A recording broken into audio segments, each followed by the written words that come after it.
What's up, guys? Welcome back to another episode of Coop's House. So today I'm back in the shop. I just got off of work this morning and got home and got out here to check out these parts that we painted the other night. And I'm seeing them for the first time since they cured. And we've got some pretty serious issues. In case you guys can't see it right there, this thing is extremely foggy. I don't know if we had some changes in humidity throughout the night or something like that, but something happened. And now we've got some problems. It's not slick and shiny like it was when we left here the other night. That's going to be throwing a wrench in our plans for this video. The game plan was to go ahead and start getting ready to put this stuff on, but now we've actually got to figure out what's wrong with it and hope we can get it fixed. So I can say that it does feel like this may be just in the top layer of clear, so I think that I can actually probably cut and buff this. So with that being said, that's going to be the first thing that we have to address because we got to get this stuff right. So I think what I'm going to do is go ahead, try to cut and buff that and see if I can get a shine back, and then that way we can regroup and get a game plan going forward. So that sucks, but it is what it is. Stuff happens. We got to address it and things like that. I'm gonna go inside, get changed, get back out here because we've got a lot of work to do. And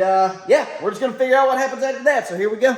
All right, guys, so I just gave y'all a little bit of a peek at what went wrong with this fender and this hood, and as you guys can tell, it's just absolutely not going to work. It completely ruined the finish of the clear coat and hazed over the entire final coat. So I mentioned that I was going to try to cut and buff this, and while off camera I did go ahead and actually buff a test piece, but I'll be completely honest with you guys, I'm not great at cutting and buffing at all. I haven't done a whole bunch of it, and so I haven't actually figured it out. I'm pretty much self-taught on all this stuff, and any of you guys on the channel know that I pretty much try a bunch of things, and if it goes wrong I know not to do it again, and then I kind of regroup and try to figure out what will work better next time. And that's pretty much how I've learned most of this stuff that I do, including painting. I've not really had any hands-on training at all. I do have some people that are willing to answer some questions when I need it, and some of you guys have answered questions for me in the comments as well, which I definitely appreciate. But I'm going to show you guys kind of how this turned out and then tell you what my game plan is from here.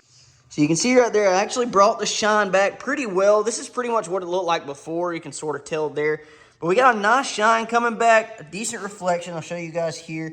So that's pretty good. There are some minor imperfections in it and things like that, but it's definitely not perfect. With some more time, it probably could be, but I'll show you right here. I accidentally made some mistakes right here along this body line, got a little too close with the DA when I was sanding it, and went through the clear and the paint. So that leaves me pretty much with no option but to respray. So I do have a few other parts that need to be painted anyway, like the core support and the inner fenders before I can put the entire front clip back together anyway. So I have some painting to do and may as well just throw this stuff in the mix. So what I've pretty much decided is that I'm just going to take some 600 and go back over the top of this, as unfortunate as it is, and just reshoot it. I don't think I'm going to have to do sealer again, but I think I can get away with just maybe a coat of base where I went through and then clear coat the rest of the thing, and hopefully just a coat of clear on that fender over there. But it's unfortunate. I hate that we're back to this point again because this is like the third time. Something just seems to go wrong every time. This time we thought we had it figured out, but Mother Nature had other plans. I guess what we're gonna do is go ahead and take some 600 grit sandpaper to our hood and our fender, get that ready, and then we're gonna get to work on the core support, the inner fenders, and all that stuff. And then hopefully we'll be mixing up some paint very soon,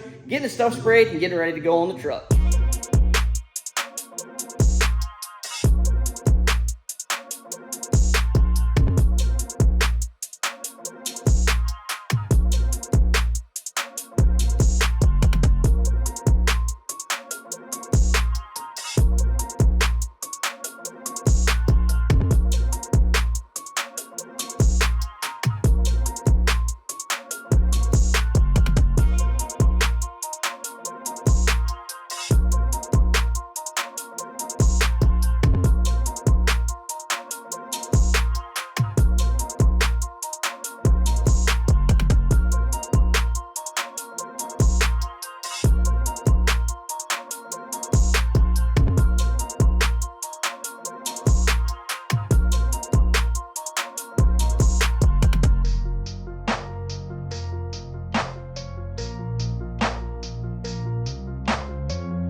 Alrighty guys, so we got some of our parts cleaned up and pretty much ready for paint. We got our core support here all sanded down and cleaned up pretty much the best we could.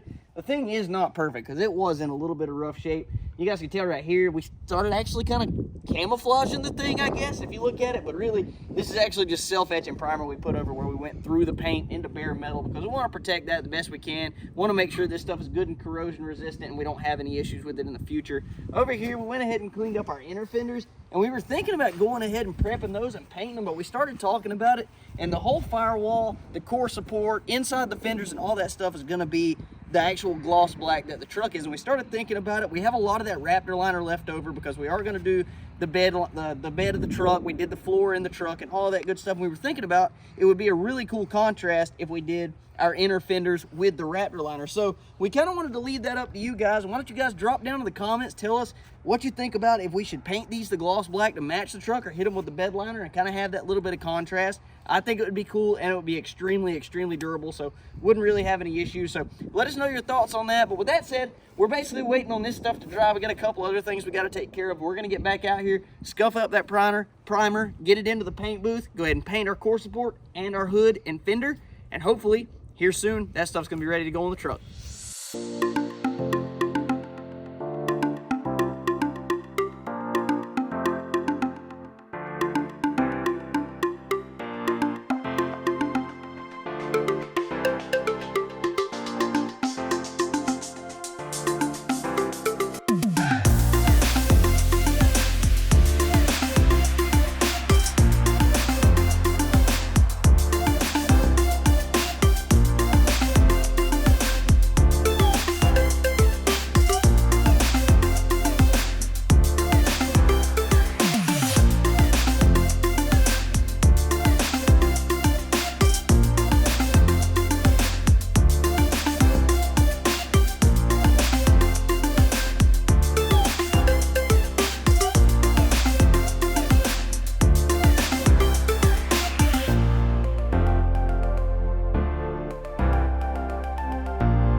Dude, check these out.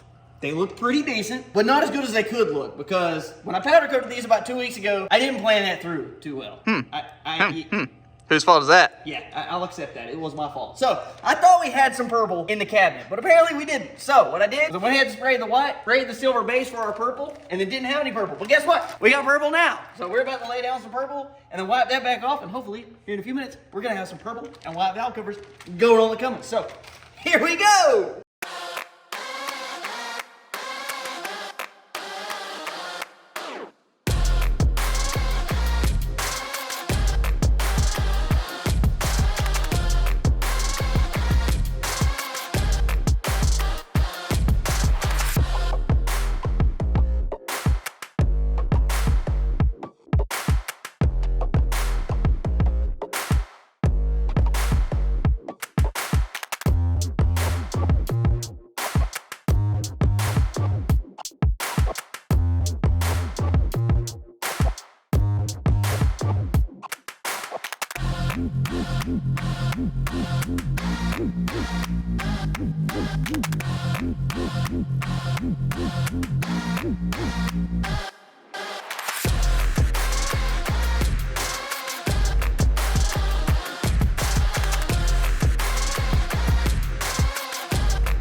I know. Those things look so good, which means we can take these nasty jokers and put them right in the garbage. Some of you guys may remember when we got this thing, there was a possum nest on top of it that had been there for who knows how long. Absolutely wrecked those valve covers. But we've been talking for a long time about getting these new style valve covers and putting on there, getting them powder coated, and seeing these things actually two-tone on the motor, all put together is just absolutely awesome. It's coming together just like we hoped it would. And seeing this thing going on together like this makes me not even want to stop tonight. I want to just keep going, keep putting parts on this thing, keep cleaning it up and making it look good. But it is starting to get late, so I guess we are going to have to call it a night and just get back out here tomorrow. What do you think, bro? Let's do it. All right, man. Let's go to bed. Alrighty, guys. So it's Friday morning. We're back at it. So if you guys remember here a little while back, we installed a 6-inch suspension lift on my white GMC Sierra. When we did that, we left the torsion keys that came with a leveling kit that was on it previously on the truck. The lift that we installed is designed to work with stock torsion keys. So with those 3-inch keys on the truck, this thing rode absolutely terrible. Horse and buggy. It was just awful. There was no flex in the front suspension whatsoever. After we installed the lift, we took it and had it aligned, but we noticed really quickly that within just a few miles, it started eating the outside of the front tires. So the alignment was definitely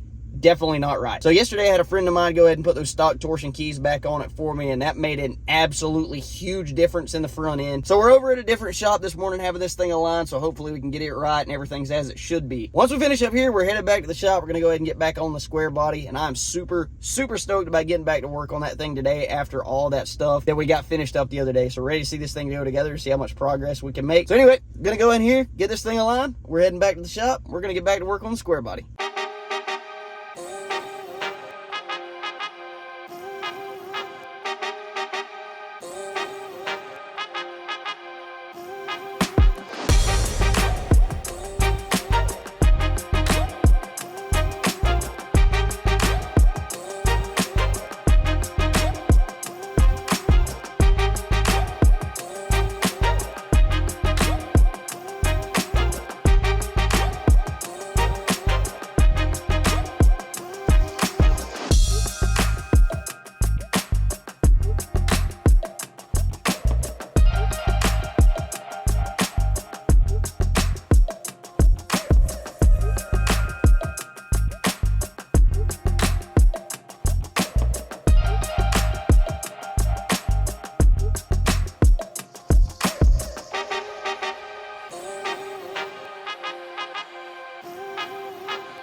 Alrighty guys, so we finally got all of our parts powder coated, including our AC relocate bracket, our alternator mounts, radiator brackets, and all that. Unfortunately, we're not able to go ahead and bolt this stuff on. I guess we could, but then we'd have to take it back off in the morning anyway. We're waiting for a new bearing for the fan hub, waiting for a thermostat and all of that, so none of that stuff will be here until tomorrow morning. Once tomorrow morning rolls around, we'll go into town, we'll get all of those parts, and then we'll come back, put all this stuff on, and hopefully it'll be at home permanently for the very last time. But there is one thing that we are super excited about, and this is something that we've been waiting for several days, and that is our new 4-inch downpipe. And so it actually starts our exhaust system. We've been waiting for this for quite a while. So we haven't opened it yet. We wanted to wait for you guys. So with that being said, we're about to cut this box open, hopefully get this thing put on, and see how this joker looks.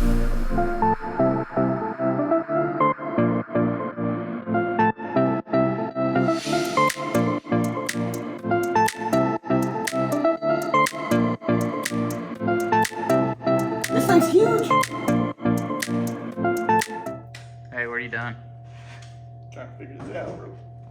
So we're short one V-band clamp, so we're robbing one from somewhere else. Where? From right here. I can put this back on tomorrow. I want to see the exhaust on now.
Alrighty guys, so as you saw, we had a little bit of a problem, and that's with our fan hub assembly right here. So just as soon as I went to press that bearing in, I heard a loud pop, took it out. This thing was cracked, so absolutely ruined because this is a press fit bearing, so by the time we weld it and all that stuff, it'll never fit like it needs to. So what we have found is, I don't really know why we were trying to use this anyway, because we found that we're able to actually go ahead and route these belts in a way that we don't even need this. I am gonna have to have a little bit shorter belt because that tensioner pulley is pulling the belt again. But once I go get that put on, we're gonna be perfectly fine. So we're gonna build a little bit of a block off plate to look just like this so that we can put it there, bolt it in place, and everything still looks clean and all that good stuff. But right over here, we did go ahead and pull out our radiator support from the paint booth and get our radiator bolted in, as well as the turbo intercooler. With the mounts that we built, after we powder coated those things purple, man, these things look absolutely amazing. Everything's nice, it's solid. I do still have a couple other mounts that I'm gonna build to tighten up that radiator at the bottom. But other than that, this thing looks absolutely amazing. So, Hunter, you've got plans tonight, don't you, buddy? Yeah, got a date. Yeah, got a date. So he's gonna be getting out of here. I'm gonna be loaning it here at the house. But anyway, I'm gonna hang around here at the shop. I'm gonna keep working on this thing and see just how far we can actually get with this, because we do have a goal in mind that we were wanting to meet this week. Yeah, front clip. That's what we want. We want to get the front clip on this thing, those fenders, the hood, of course, support, all of that. But things have definitely not gone according to plan this week. It's been a rough week for us, and like I said, today is the very last day that we have to meet that goal. So, got my work cut out for me, so I'm gonna quit talking, gonna run to town, pick up that other belt, come back, try to fit it on there, see how things go. Then hopefully we'll be bolting the clip on.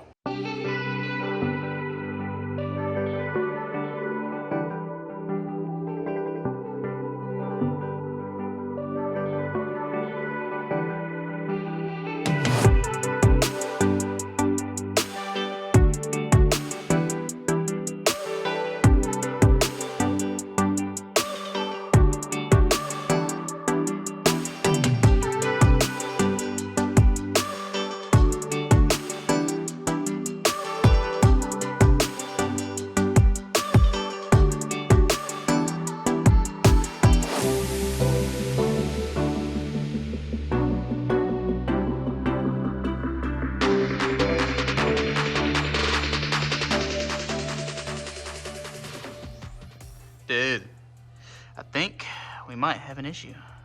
Yeah. You Who know- was it that said that they thought this would fit? Um, I think it was you. I didn't say nothing. I think you said it was gonna clear. I'm trying to be optimistic, okay? Pick it back up.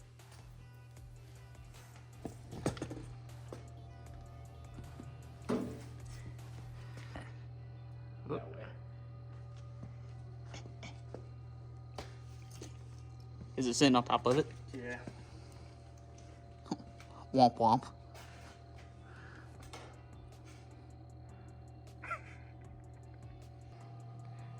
I don't know what to do. At least the front clip's on. Front clip's on. That was the goal of this video. So what it looks like, it sits somewhere right in here. So if it comes down to it, I think what we can do is we can cut a little bit off of this, because we do have a little bit of room between the compressor and the injector lines there. So we might be able to cut this and drop it down, re-weld our little tabs there and clean those up and repowder this piece. So that's really not a big deal to me. And then what we may do is just come in here and kind of try to clean up or cut this out right here, because this is, I mean, this isn't attached to anything anyway. No. So just kind of cut this little bit out and it, you know, so it'll clear because it's right inside the cowl.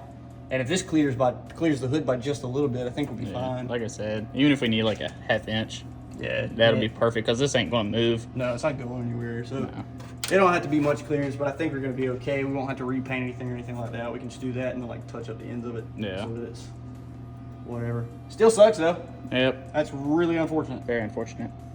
What's new? Still look good though. Does look good. Got the purple brackets. Except this being all greasy and stuff. Yeah. But still a little bit of work to do under here, but I am pretty happy with the progress so far. And this thing looks really, really good. Yeah. Also, we keeping these wheels. No. They look good though. Sure. Mint. Alrighty guys, so we've got a whole bunch of stuff done, including repainting all of these front end parts right here that we had some issues with. We got our turbo piping hooked up, we got our radiator mounted, intercooler mounted, core support mounted, all that good stuff, and everything is looking absolutely phenomenal under the hood right here with all the purple and white. We have run into some issues that we didn't expect, so that's really, really unfortunate. This is going to be the end of this episode. When we come back, we're going to start working on all this to get that AC compressor fixed and finishing up the last few things that need to be put together and hooked up underneath this hood so that all this stuff is finished up completely and permanently. So, with that being said, appreciate all the support. If you enjoyed this video, hit that subscribe button and we'll catch you on the next one. Deuces!